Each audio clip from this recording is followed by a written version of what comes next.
परीक्षा हमेशा अकेले में होती है, लेकिन उसका जो परिणाम होता है, उसका जो रिजल्ट होता है, वो सबके सामने आता है। इसलिए परीक्षा को देने से पहले आप उसके परिणाम पर जरूर विचार कर लें। फ्रेंड्स नमस्ते, कैसे हैं आप लोग। फ्रेंड्स, जैसा कि आप जानते हैं, कल मतलब 24 मार्च से यूपी बोर्ड के 10th और 12th के स्टूडेंट का पेपर होने वाला है। पेपर स्टार्ट हो रहा है कल से। तो फ्रेंड्स, जैसा कि आप जानते हैं कि कोई भी पेपर जो हमारी लाइफ में होता है, जो हमारी जीवन में जितने भी पेपर होते हैं, प्रत्येक पेपर, प्रत्येक परीक्षा अपने आप में बहुत ही इंपॉर्टेंट होती है। हर एक परीक्षा अपने आप में इसेंशियल होती है।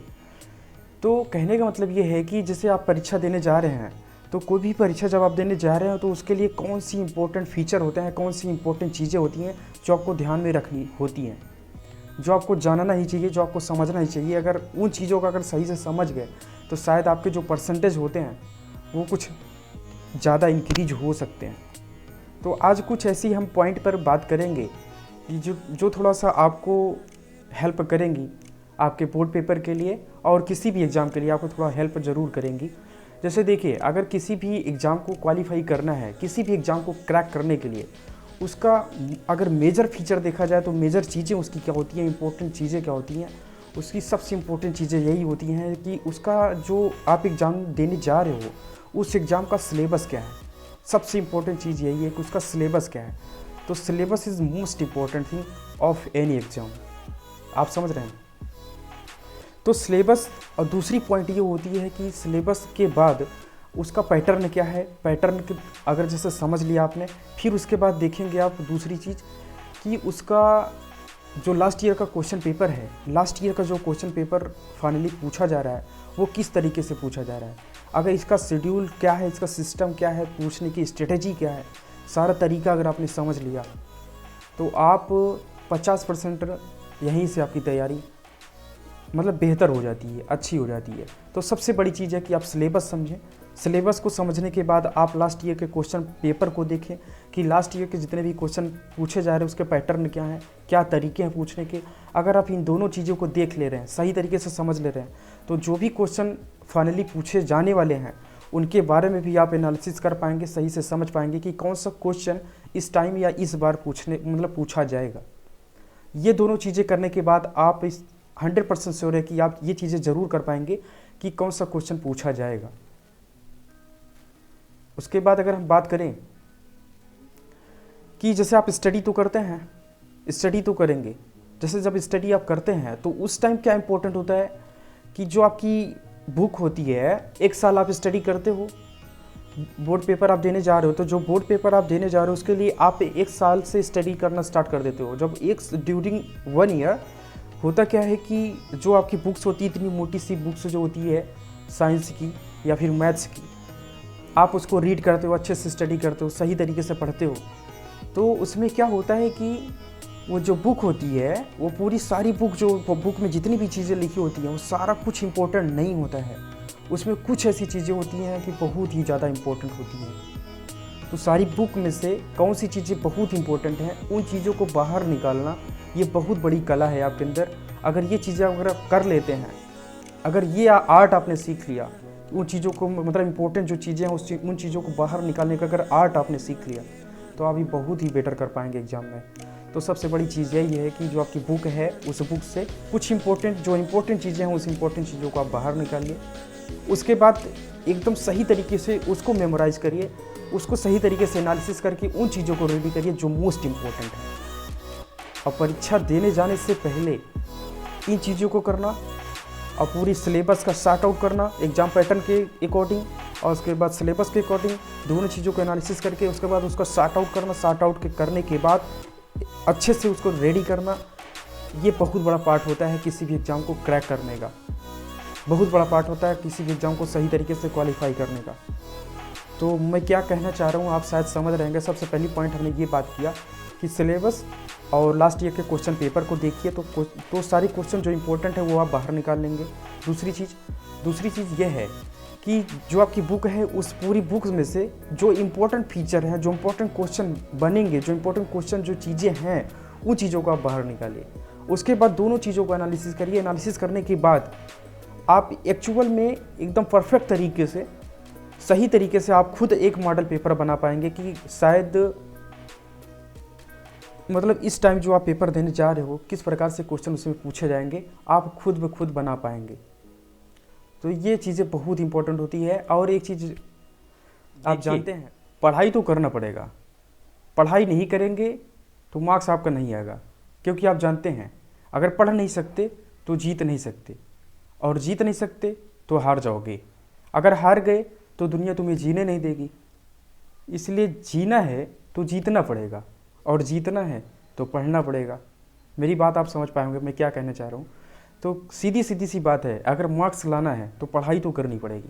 और पढ़ाई का तरीका जो है वो मैंने आपको बताया सही तरीके से, कि सिलेबस देखिए, एग्ज़ाम पैटर्न देखिए, उसके बाद एकदम सिस्टमेटिक तरीके से एनालिसिस करके कंसाइज मैसेज बनाइए, फिर स्टडी करिए।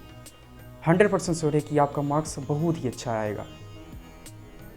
आप समझ पा रहे हैं मैं क्या कहना चाहता हूँ। तो एक खुद की अपनी स्ट्रेटजी होती है, खुद का अपना एक तरीका होता है पढ़ाई करने का।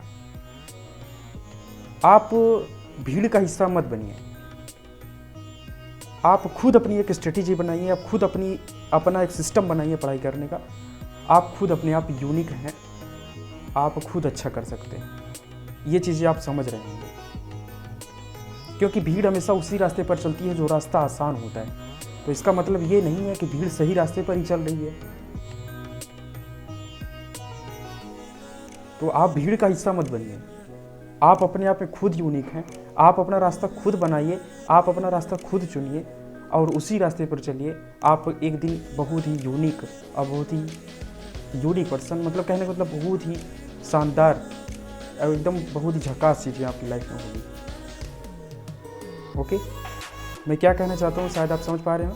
और आगे मैं बात करना चाहूँ कि इस जो आपका एग्ज़ाम है, ये 10th और 12th का जो एग्ज़ाम आप देने जा रहे हो, ये आपकी लाइफ में किस तरीके से इम्पोर्टेंट है, ये आपकी पूरी लाइफ के लिए कितना ज़्यादा इम्पोर्टेंट है, इसको भी समझना बहुत ही ज़्यादा ज़रूरी होता है। क्योंकि देखिए, हम लोग जब प्रिपरेशन करना स्टार्ट करते हैं या फिर 10th में जब आते हैं या फिर 12th का जब पेपर देने जाते हैं, तो उसके पहले जो हमारे माइंड में आता है, अगर आप एक टारगेट नहीं बनाएंगे तो आप उस तरीके से चीज़ों को नहीं कर पाएंगे। जो आपके माइंड में आता है कि ठीक है अभी 10th है 12th है, कोई दिक्कत नहीं, आराम से हो जाएगा, नंबर तो आ ही जाएगा, पास तो हो ही जाएंगे, तो ये पास तो हो ही जाएंगे, कोई दिक्कत तो इसमें नहीं है। लेकिन जो 90% और 95% जिसका मार्क्स आता है, आप उसको देखिए और उसके बाद आप खुद को देखिए, तो बहुत ज़्यादा अंतर पाएंगे आप। तो 95 मार्क्स पाने वाला जो स्टूडेंट होता है, उसका रिजल्ट आने के बाद पूरी लाइफ जो है उसकी बदल जाती है, सारा शेड्यूल उसका बदल जाता है, सारा सिस्टम बदल जाता है। तो आप एक टारगेट बनाइए, और टारगेट एक सिस्टम से बनाइए कि आप वहाँ तक जो आप टारगेट बनाइए उस तक पहुँचने के लिए पूरी कोशिश करिए। और जब आप कोशिश करेंगे तो कोई आपको रोक नहीं पाएगा, कोई भी नहीं रोक पाएगा। आप केवल सिस्टम से आप काम करिए बस, जो एक तरीका होता है। पढ़ाई करने से आपको कोई नहीं रोक सकता, कोई चीज़ें बाधा नहीं बन सकती। समस्या हर एक लोग के जीवन में होती है, सबके लाइफ में समस्या होती है। क्योंकि आप जानते हैं जो समस्या होती है वो आपके लिए कभी बाधा नहीं बन सकती। आप जानते हैं कि नदी में गिरने से किसी की जान नहीं जाती है, जान तभी जाती है जब उसे तैरना नहीं आता है। ठीक उसी प्रकार से आपकी लाइफ जो है, आपकी लाइफ में जो समस्याएं हैं, जो परिस्थितियां हैं, वो आपके लिए कभी भी बाधा नहीं बन सकती, बशर्ते कि आपको उनसे क्या होना चाहिए, आपको उनसे लड़ना आना चाहिए, उन समस्याओं से निपटना आना चाहिए। समस्या कभी भी आपकी लाइफ में बाधा नहीं बन सकती है। ठीक है, तो मैं क्या कहना चाहता हूँ आप सही तरीके से समझ पा रहे होंगे। आप मतलब मैं क्या कहना चाहता हूँ आप सही से समझ पा रहे होंगे। तो ये कहने का मतलब कि आपका जो 10th का पेपर है, 12th का जो पेपर है, वो आपकी लाइफ के लिए, पूरी लाइफ के लिए, पूरे करियर, पूरे फ्यूचर के लिए बहुत ही ज़्यादा इंपॉर्टेंट है। आप इसको इग्नोर बिल्कुल ना करिए। आप स्टडी जिस तरीके से किए होंगे अभी तक तो कोई दिक्कत नहीं है, जैसा आपने किया होगा सब ठीक है। लेकिन पेपर हॉल में जाने के बाद एक सिस्टमेटिक तरीके से अपनी लाइफ को एकदम मतलब अपने पेपर हॉल जाने के बाद अपनी जो थॉट है, जो आपके विचार हैं, एकदम सिस्टमेटिक तरीके से आप सोच लीजिएगा कि ये जो आप पेपर देने जा रहे हो वो आपकी पूरी लाइफ के लिए बहुत ही इम्पोर्टेंट है। क्योंकि आप रिजल्ट आने के बाद आप जब लोगों से मुखातिब होंगे ना, तो वो आपसे ये बातें आपसे पूछेंगे कि अब मार्क्स आपका कितने हैं, तो आप ये गर्व के साथ बोल सको कि हाँ हमारा 90% मार्क्स है, 85% मार्क्स है, 95% मार्क्स है। आप आई टू आई कंटेक्ट करके लोगों से बात कर पाओ, और उसके लिए तभी कर पाओगे जब आपका अच्छा मार्क्स आएगा। तो अच्छे मार्क्स के लिए वर्क तो करना पड़ेगा, मेहनत तो करनी पड़ेगी, मेहनत और संघर्ष तो करना पड़ेगा। नहीं करेंगे मार्क्स नहीं आएगा। मार्क्स नहीं आएगा, सारा जो शेड्यूल आपका लाइफ का है, जो आपके लाइफ में जो सिस्टम होता है, रिजल्ट आने के बाद जो एक इंजॉयमेंट का जो माहौल बनता है, पूरी लाइफ में वो चीज़ें फिर हमेशा रहती हैं। लोगों से जब आप मिलते हैं, कहीं भी मिलते हैं, तो लोग आपसे बात करते हैं, कभी भी 10th के बारे में चर्चा करेंगे, आपसे पूछेंगे कि 12th में कितना मार्क्स था, 10th में कितना मार्क्स था। इन फ्यूचर अगर आपकी जो जनरेशन नेक्स्ट होती है वो भी आपसे सवाल करेगी कि आपका कितना मार्क्स था, तो आप क्या बताएंगे? आप बताएंगे 65%, आप बताएंगे 55%, तो कैसा लगेगा आप सोचिए। तो ये चीज़ें दिक्कत ना दे पाएँ आपको, इसके लिए आपको वर्क अभी करना पड़ेगा। और वर्क करिए, मन से करिए, सही तरीके से करिए। कोई भी चीज़ें आपकी लाइफ में बाधा नहीं बन पाएगी, आप सही तरीके से स्टडी कर पाएंगे। स्टडी करने के बाद जो मैंने तरीका आपको बताया, उन चीज़ों को अगर आप सही से करते हैं तो आपका मार्क्स बहुत ही अच्छा आएगा, और पूरी